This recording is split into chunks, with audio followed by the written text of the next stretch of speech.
Amen. It's great. Salamat sa presentation. At nakita ko yung pagpapagal at yung preparation. Hindi madali gumawa ng ganong presentation, even the videos and the skit. Ang sarap na habang tumatawa ka, natututo ka pa. Kaya salamat sa mga nag-prepare, mga pinag-pray at pinagpuyatan at pinagpaguran. Thank you very much for this night. I enjoyed it. At salamat din sa opportunity to preach the Word of God. So bilisan ko na ating tayong tumayo and let's open our Bibles to 2 Peter 1:20. 2 Peter 1:20. 2 Peter chapter 1:20. At nabanggit kanina yung Taiwan at salamat sa pribilehiyo na makagaling kami sa Taiwan. Kaya ang pinakamalakas na amen mamaya may pasalubong.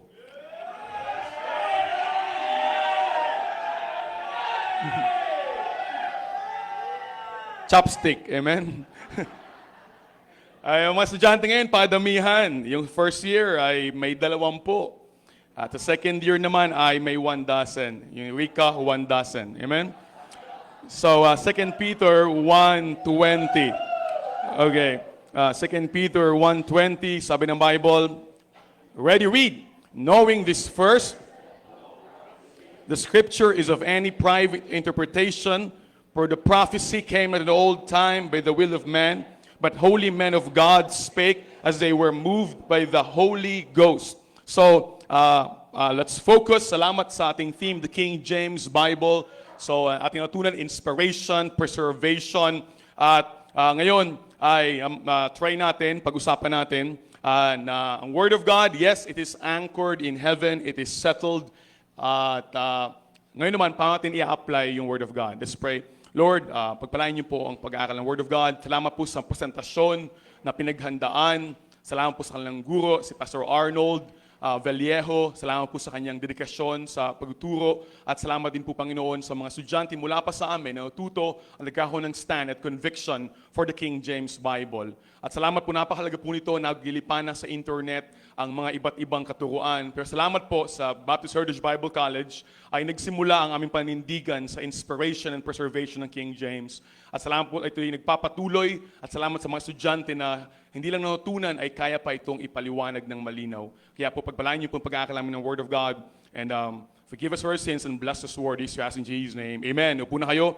You may be seated.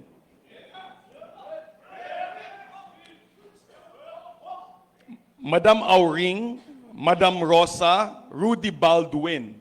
Madami sa mundo ang mga manghuhula na babae. Ibig sabihin, natural lang talaga sa babae ang mapaghinala.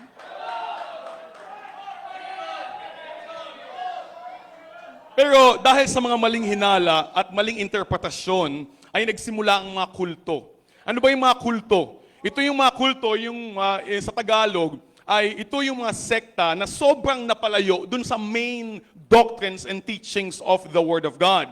At dahil sa maling interpretasyon, maaaring may Bible sila. In fact, ang Mormons ay may King James din sila. Pero bakit napalayo ng husto at naging kulto sila? Dahil sa maling interpretasyon. Maganda na napag-aaral natin, lahat tayo ay, yung mga teachers ay nag-graduate dito sa Baptist Heritage Bible College. Natutunan natin lahat ang inspirasyon ng Word of God. Galing sa word na Theopneustos, review lang, which is God-breathed. All scripture is given by inspiration of God. And it's profitable for doctrine. So, galing sa Theopneustos, hininga ng Diyos. At yung phenomena na ibig sabihin ay born along, carried along, yung ating text, for the prophecy came at the old time by the will of man, but holy men of God spake as they were moved by the Holy Ghost. At anong klaseng inspiration? Confluent. Ibig sabihin ng confluent ay human penmanship and divine authorship. For the prophecy came at an old time by the will of man, but holy men of God spake as they were moved by the Holy Ghost.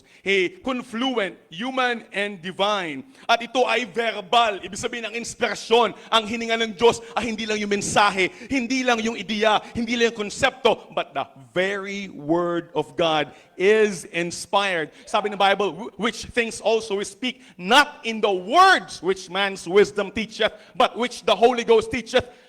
Sabi ng Bible, the words.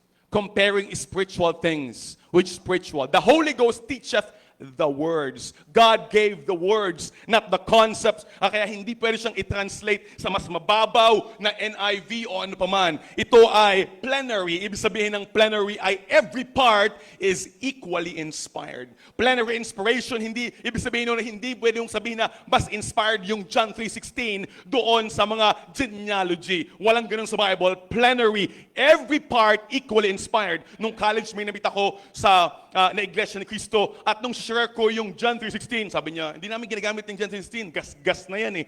Ang Bible walang gas-gas. Maaaring yung mukha mo gas-gas, pero ang Bible hindi mga gas-gas. Amen?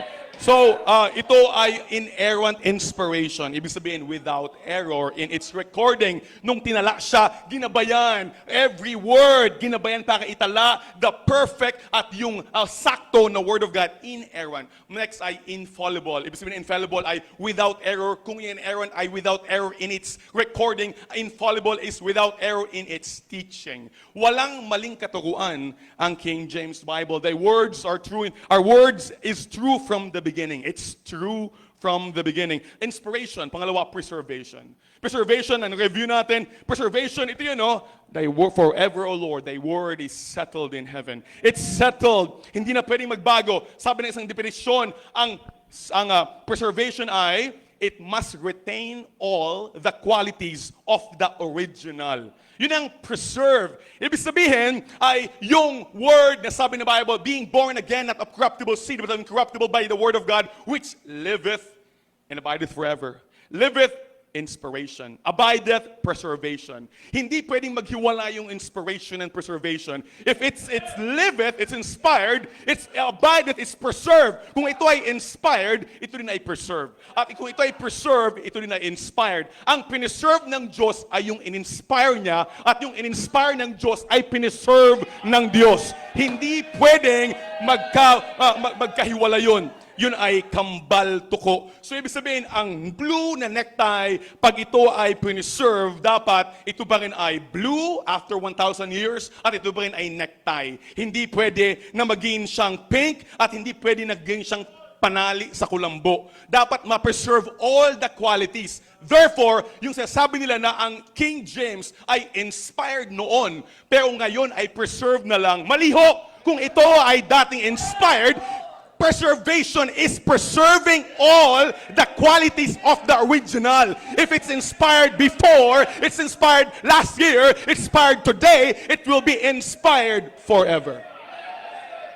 So, kaya napahalaga nung ating pag-aaral na maging malinaw sa mga estudyante na ating hatiin sa tatlo, originals, or tawag na yung autographs. Or in short, yun yung mga eksaktong mga gawa, mga papyrus o gawa sa mga balat ng tupa na ginamit ni Moses at nila Peter at nila James. Yun ay originals. Sabihin natin originals yun. Then, nung kinopya sila, kinopya-kopya, tawagin natin mga manuscripts. Kasi manual, kinopya sa kamay. And then, nung nagkaroon ng printing press, ay nagkaroon ng translation. Yun ang mga yung King James Bible. Guess what? Yung inspiration ay na piniserve ng Diyos ang Word of God mula sa original hanggang sa manuscript, hanggang sa translation. Dahil ang ganda ng sinabi kanina, ang piniserve ng Diyos ay hindi lingwahe. Ang piniserve niya is the words. Sabi ng Bible, heaven and earth shall pass away, but my words shall not pass away. Hindi lingwahe, hindi nawala ang inspiration nung translate from Greek to English, nung Hebrew to English.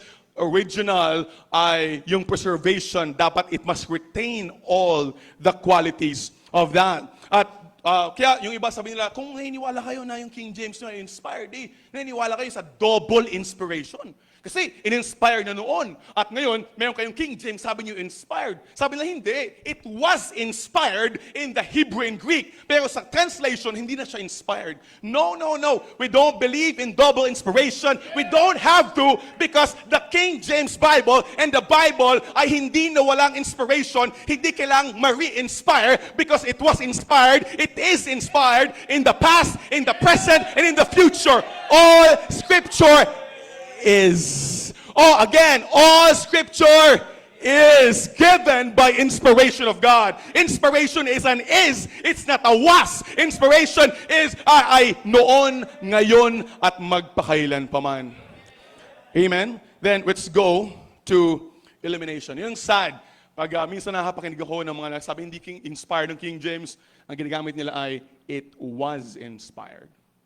It was inspired. Ibig sabihin, noon, hininga siya ng Diyos. It was inspired. Pero yung in-inspire ng Diyos ay piniserve na lang niya. Pero nung piniserve niya, hindi na siya inspired. Noon lang siya in-inspire. Pero hindi yun ang sabi ng 2 Timothy 3:16. All Scripture is given by inspiration of God. Hindi kailangan ng double inspiration kasi hindi naman nawala mula sa original papunta sa manuscript hanggang translation. It is inspired. Amen? Kaya, hindi nawawala ang preservation, inspiration, and then illumination. Ang illumination, sabi ng Bible, ay, but the natural man receiveth not the things of the Spirit of God, for they are foolishness unto him, neither can he know them, because they are spiritually discerned. In short, ang Bible ay naunawaan ng mga ligtas. Kaya pag ang Bible student ay naantok sa lesson, ligtas ka ba? Hindi mo na-appreciate yung Word of God. Are you saved? The natural man receiveth not the Spirit of God. Let's go to the last. Ito na yun. Una, preservation. Pangalawa, inspiration. Una, inspiration. Pangalawa, preservation. Pangatlo, illumination. Illumination ay nung biglang ang dating mukhang dictionary na Bible, nung bata ka, nung ikaw katoliko pa, at dating daan at iglesia, ay biglang naging malinaw yung Word of God, illumination. Because the Holy Spirit, it is spiritually discerned when you are sealed with the Holy Spirit of God. At yung pangapat, doon tayo mag-focus, interpretation. Maaaring may Bible ka, pero kung mali yung interpretation, mali pa din.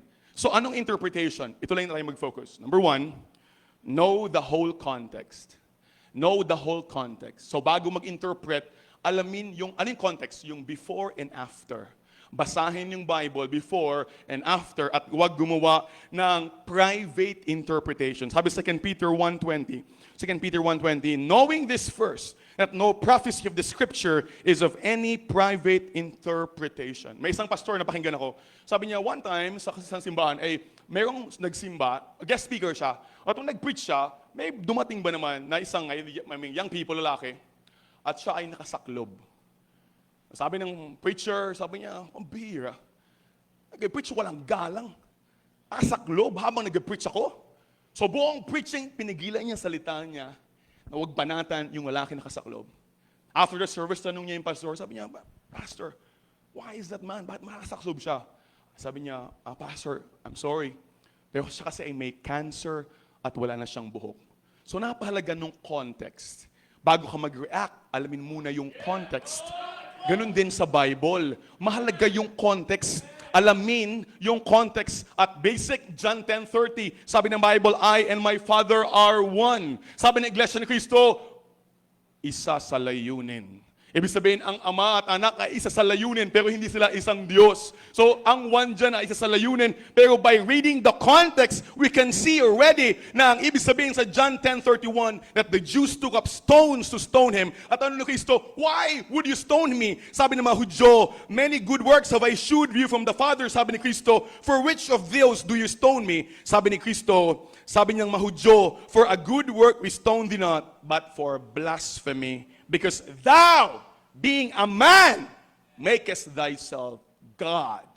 So ang linaw, pag binasa mo yung context na, ang ibig sabihin ni Kristo ng I and my Father are one, siya at ang Ama ay isa. 1 John 5:7, for there are three that bear record in heaven, the Father, the Word, and the Holy Ghost, and these three are one God in three person. Pero yung iglesia ayaw nun at nag-stick lang sa John 10:30, ayaw basahin yung context na kaya siya babatuhin, because thou being a man makest thyself God.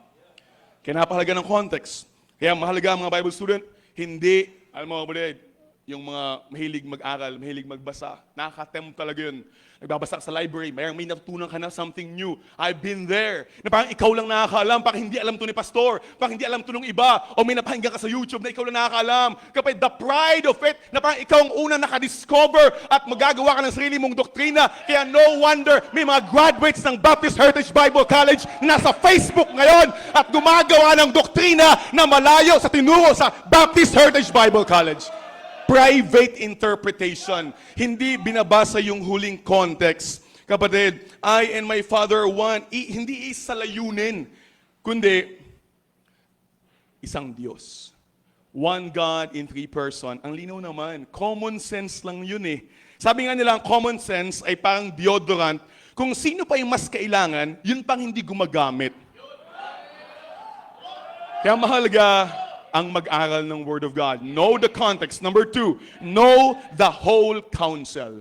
Know the whole counsel. Itong nakakalungkot sa mga Bible student, maganda na magbasa ng Proverbs, maganda na magbasa ng Psalms, maganda na magbasa ng Acts. Pero ang problema sa isang estudyante, napako na sa Proverbs, napako sa Psalms, napako sa Acts. Meron kang favorite na book. Kasi yun ang feeling mo, alam mo na, madali na. Pero paano naman yung Hosea? Paano naman yung mga minor prophets, mga major prophets? Sabi ng Bible, you must know the whole counsel of God.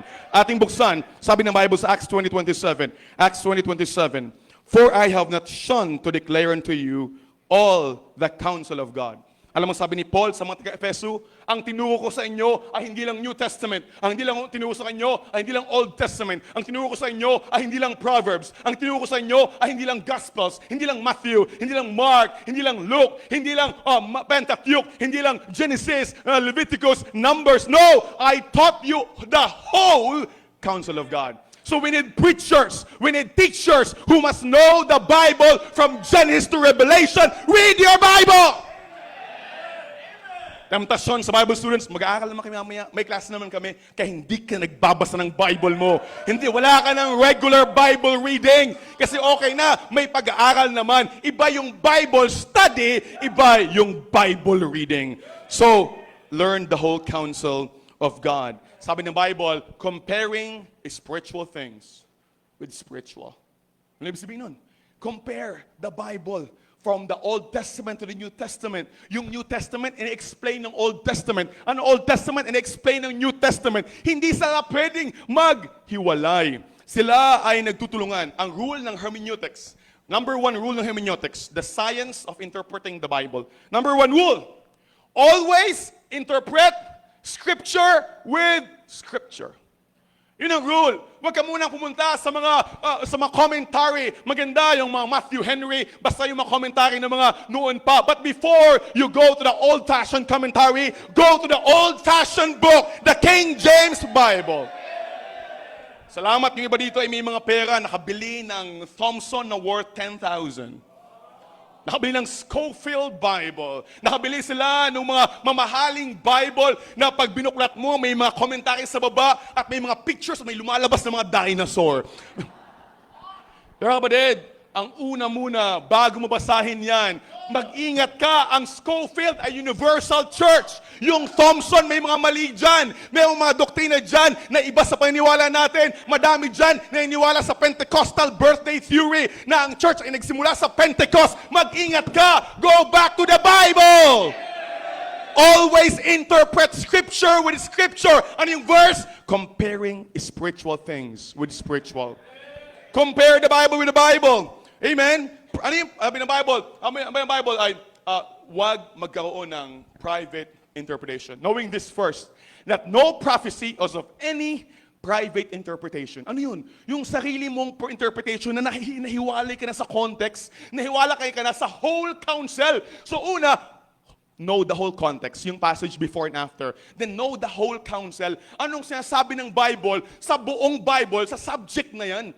Kaya comparing spiritual things with spiritual. Ano yung private interpretation? Is one whereby a scripture verse is isolated from the rest of the Bible.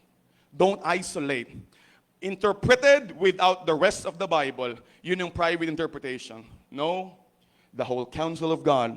Kaya mahalaga na John 3:5, except a man be born of water and of the Spirit, he cannot enter the kingdom of God. Sabi ng amen, meron kami doon, mga Church of Christ. Ang paniniwala ng mga Church of Christ, sila pa ay nakalagay pa, Church of Christ, AD 33. Sila ang unang simbahan, nung AD 33 pa. Pero paniniwala ng mga Church of Christ ay, ng mga Campbellites, ay you need to be baptized para tutuluyang maligtas. Pero malinaw dito kapatid, pag kinumpare mo with Scripture, nang ibig sabihin ng water, ay sabi ng Bible sa Ephesians 5:25, to cleanse it with the washing of water by the Word. It's the Word. Anong nagliligtas? Sa 1 Peter 1:23, being born again, not of corruptible seed, but of incorruptible by the Word of God. So the water there is the Word of God. At kaya mahalaga kapatid, yung context. Yung isa, kaya isa pang mali ng mga Katoliko ay ang pagtawag sa mga pare ng Father.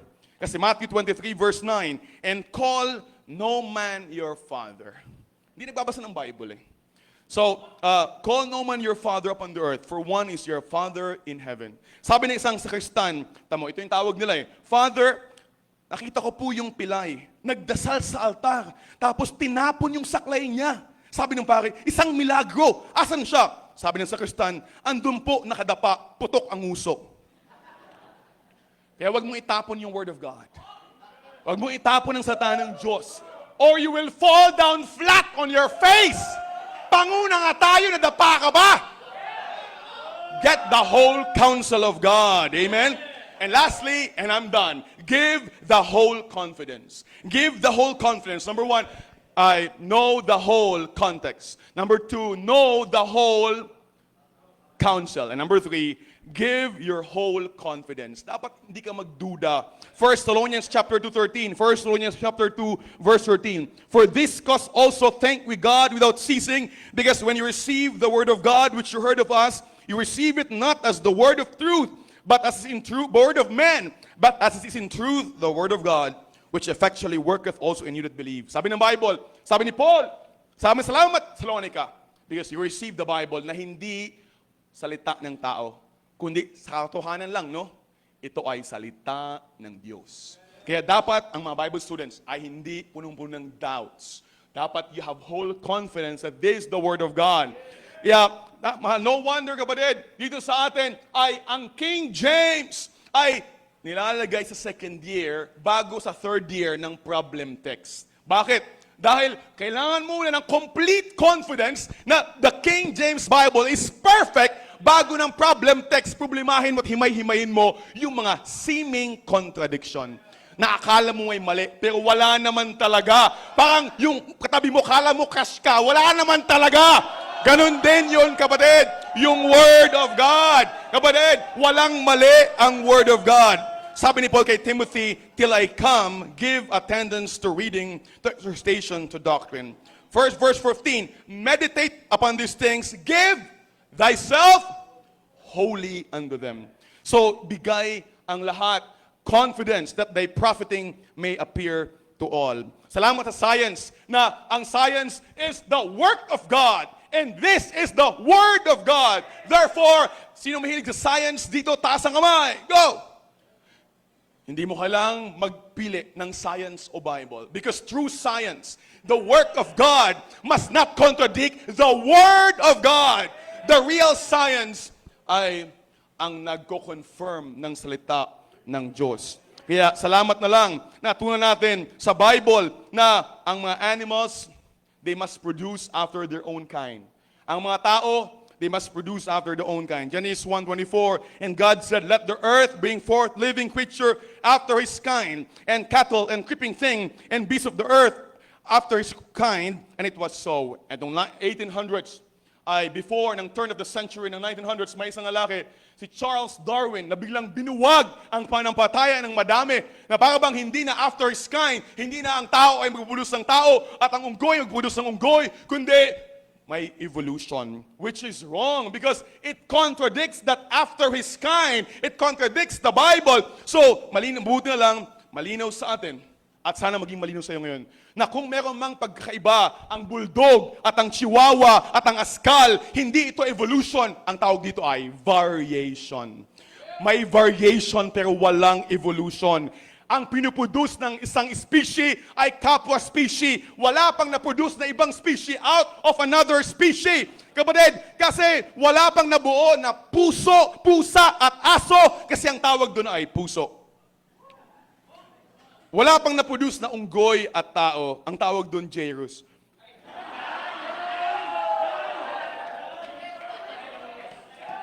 Wala pang na-produce na tao at tarsier. Ang tawag doon, Arvin. Hindi pwedeng magkamali ang Bible. Plants, animals, man will only produce after its own kind. Sadly, meron pa lang na nag-asawa na congressman at contractor at ang lumabas, buwaya. Pero kapatid, mabuti lang kapatid, you have the Bible! Kapatid, mag-ingat ka! May kasama na ko dati sa kolehiyo, ay Baptist choir member pa. At nung sa college ay nakinig ng mga profesor, dormmate ko pa. Kaya dormmate namin ni Preacher Dila ng Thailand. At alam mo, nakinig sa mga profesor. At siya ay kasamahan ko sa Bible, nag-aaral tuwing umaga. Naging atheist siya. Kaya huwag mong sabihin na alam mo na yung Bible. Kung hindi ka naman nakikinig dito at tulog ka, kaya napakahalaga talaga ng pag-aaral ng Bible. Pwede ka pang malinlang. Sabi ng isang pasyente, Dok, gabi ako na naginip, nag-basketball ako, sumali daw ako sa liga. Sabi ng doktor, inumin mo ito para gumaling ka. Sabi ng pasyente, hindi pwede, Dok. Bakit naman?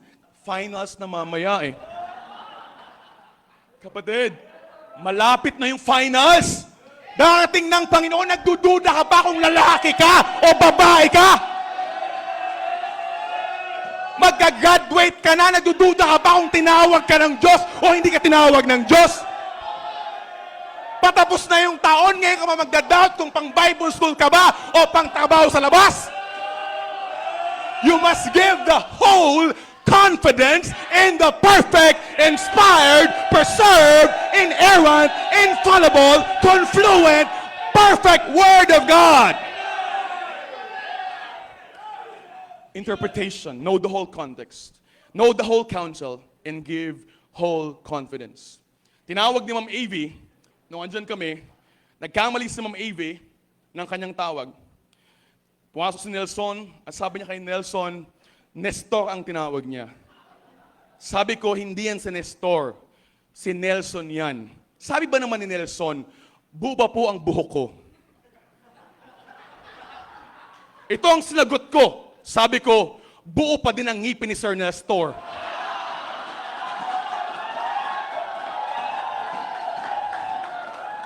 Kapatid, mahalaga yung buo. Ibigay mo yung whole context. Ibigay mo yung whole counsel. Ibigay mo yung whole confidence sa Word of God. Huwag ka nang magduda sa panawagan mo sa Panginoon. Tinawag ka niya. Huwag ka nang magduda sa asawa mo. Isa lang yung asawa mo. Huwag ka nang magduda. Huwag ka nang magduda kung lalaki ka.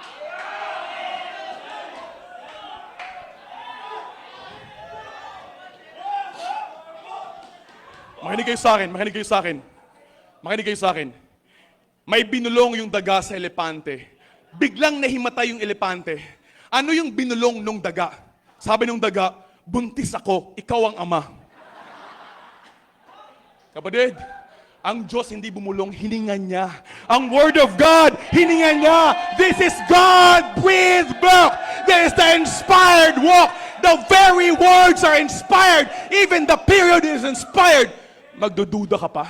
Kaya tumayo ka na ngayon, manalangin na tayo at ibigay mo ng whole confidence mo sa Panginoon. When you go to the altar, stand up right now at tayo manalangin. Lord, thank you, Lord, for your word. There's no reason why we should doubt.